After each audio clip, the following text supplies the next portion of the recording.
राधा एक विधवा है। उसकी पति एक प्राइवेट कंपनी में काम करते थे।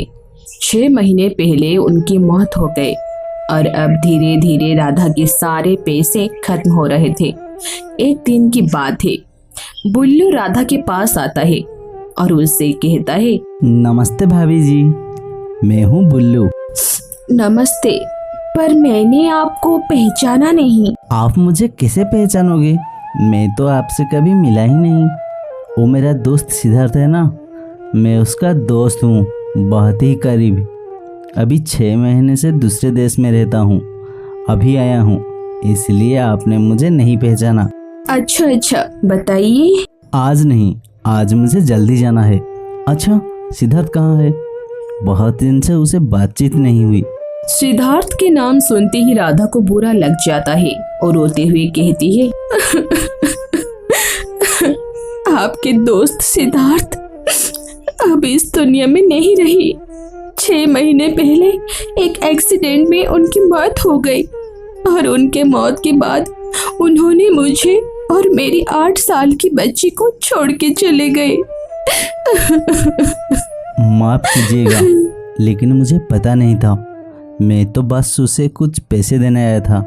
किस चीज के पैसे? एक बार अचानक मुझे पैसों की जरूरत थी, तो सिद्धार्थ ने मुझे पैसे दिए थे और फिर मैंने उसे वापस नहीं कर पाया था, तो आज आया हूँ पैसा लेकर।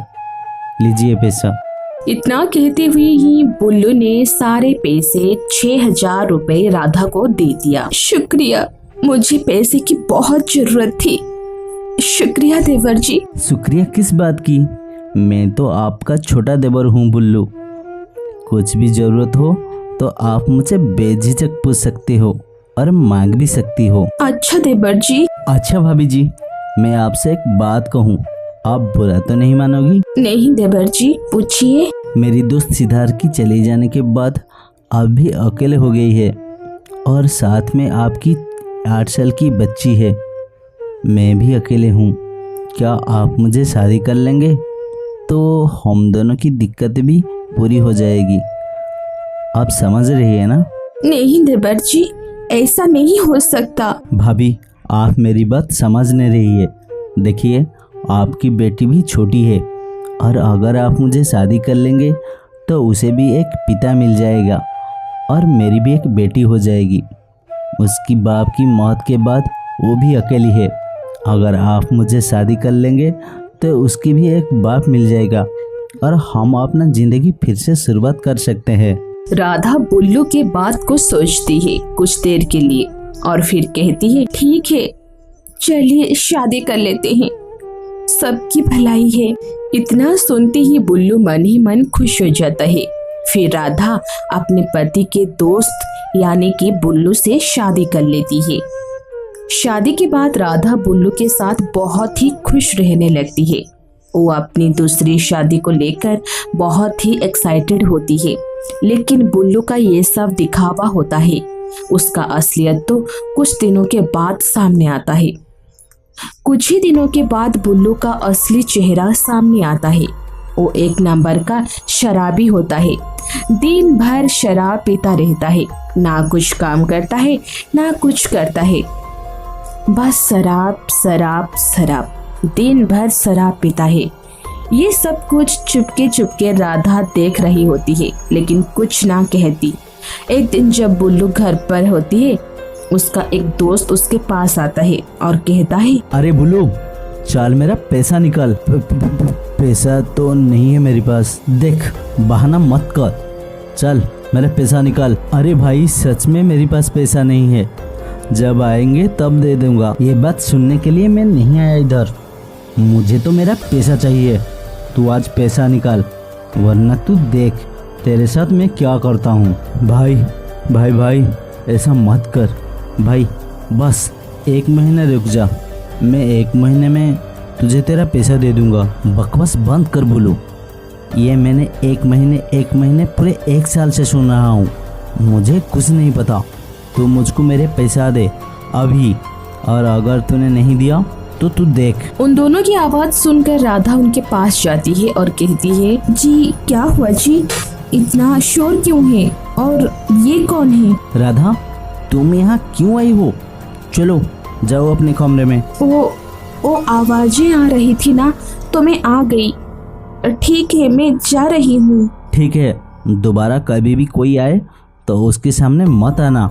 जाओ कमरे में। अपने पति बुल्लू की बात सुनकर राधा थोड़ी डर जाती है और कमरे में चली जाती है।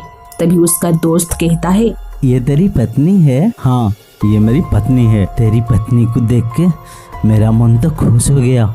चल एक काम कर, तू अपनी पत्नी को मेरे पास एक रात के लिए भेज दे और फिर मैं तेरा सारा कर्ज, सारा पैसा माफ कर दूंगा। अरे भाई कैसी बात कर रही है?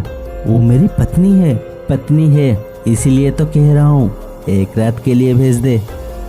सुभान अल्लाह, क्या खूबसूरत। एक रात में तेरी सारी पैसा कर्ज माफ हो जाएंगे। अब तू देख ले। वैसे एक रात की बात है, अगर तुझे अच्छा लगे तो भेज दे। सारा पैसा तेरा भी माफ, मेरा भी लाइफ के बल्ले बल्ले।